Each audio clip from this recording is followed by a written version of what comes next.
Do you have a strong internal locus of control? That means you have a feeling like fundamentally everything that happens is the result of what you do or don't do, that you have control over what happens, and that if you want to have a particular outcome, there is a course of action you can take that will get you to that outcome.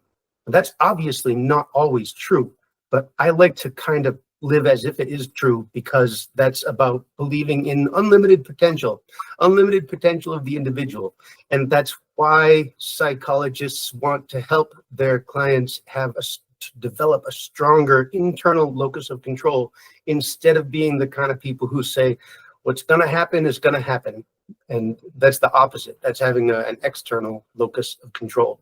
So that's the basic explanation for it. How does the concept of locus of control fit in with what 10 Week Brand is about? So if you're a small business or an entrepreneur, you focus on your core function, right? That's why you started your business. I want to do this one. I make this product or provide this service.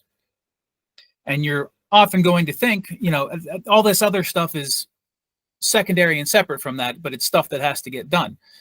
So your locus of control is kind of external to you in that, like, I have to do these things. I don't have control over them. I have to do them. But if you make steady progress, one, that internalizes your locus of control because you're seeing that your actions are having a result. And two, you can accomplish something without having to be the one who is an expert in it, right? You're directing it, you're controlling it, but you have other people doing the work. This is like applied locus of control. You're shifting the locus of control. All right. How does it fit in now with 10 weeks of incremental progress, doing something to make things better in some kind of way? So I think it's a bit of a cause and effect thing, because if you have a high locus of control, you're going to go out and say, I can change my community, right? I can make a difference. Whereas you're less likely, and I have some research on this, but you're less likely to try and go out and change things if you feel like stuff is just happening out there and you can't do anything about it. So what we're really talking about is something that's kind of invisible. This is a concept. This is my favorite concept in psychology, because an external locus of control is correct, and an internal locus of control is also correct, because what's going to happen is going to happen. And there's even a strong argument made by the determinists, or religious people who say God's will is going to be done, or the non-religious people who say everything is an unbroken chain of cause and effect.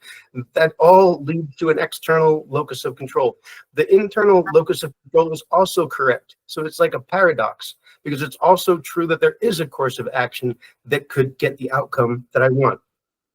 Yeah, that's an important point, because the way you feel about it doesn't necessarily map to reality, right? Let's say it's 50-50, what you do and outside forces. But if you still have control, but say, oh, everything is just cast upon me, right? I don't have any influence over anything. You're losing 50% of your effectiveness, right? You're losing every opportunity. Sure. If you don't think you have any influence over events.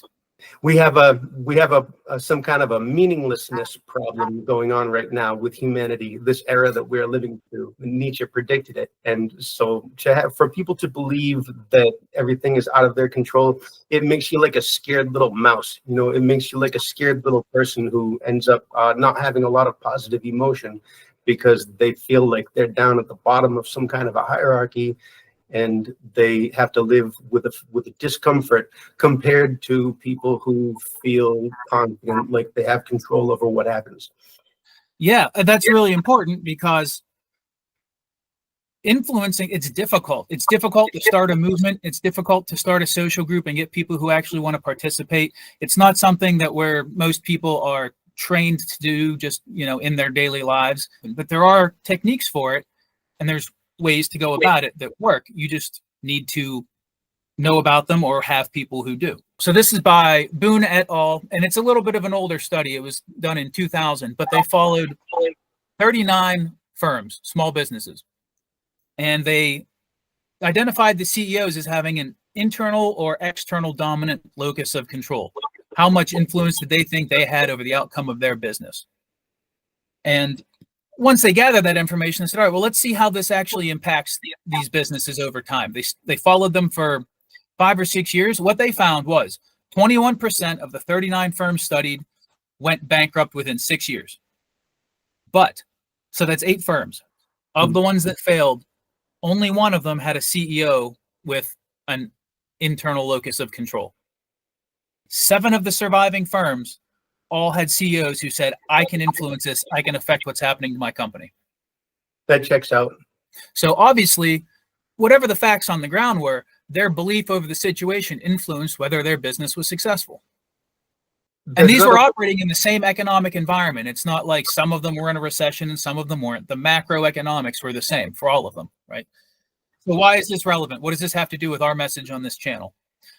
Well, it turns out that you can influence your locus of control. If you feel like, hey, I can't do this, I'm not knowledgeable in this area as a small business owner. What I do is provide this service or make this product.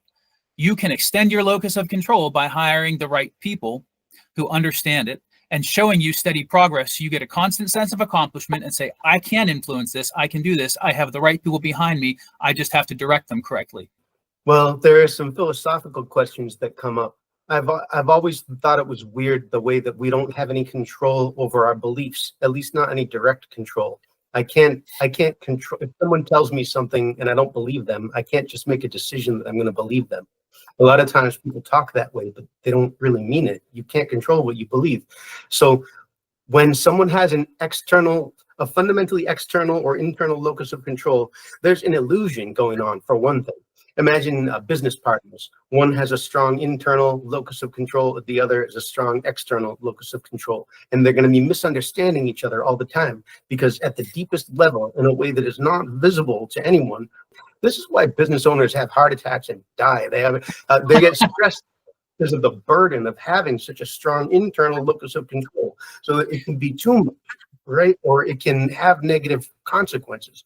Well, and if you have, like you said, secretly or maybe subconsciously have an external locus of control, but you as a business owner have to act like you don't. You have to act like you can influence everything and you have to do all these. That's going to cause dissonance and it's going to cause more stress. It's going to cause cognitive stress because you're having to act in a way that's contrary to your nature. You mentioned ways for someone who thinks that they might be on the external locus of control side of things, and they want to shift their deepest sensibilities in the direction of being someone with a strong internal locus of control. Do you have some of those ways in front of you? I've seen lists of ways that therapists help people to have a stronger internal locus of control. Do you have any in mind? Well, sure. And if you're going to talk about therapy, I feel like this is kind of similar to like exposure therapy, where they always start small.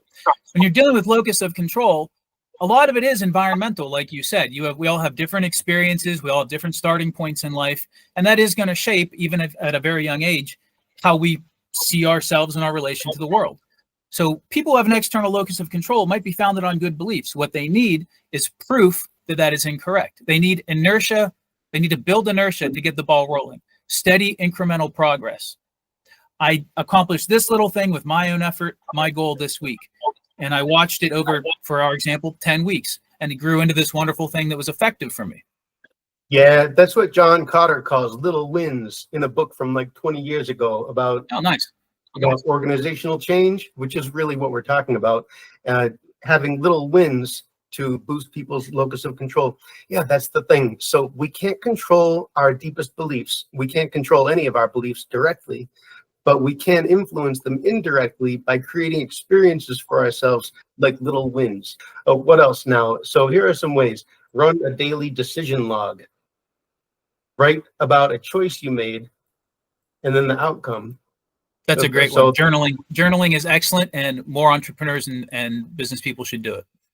Right on. Yeah, that's a little win, like we're talking about. There's also CBT, cognitive behavioral therapy, to notice when you have thought patterns that lead you to a place of thinking everything is out of your control. You notice that and then reframe it for yourself.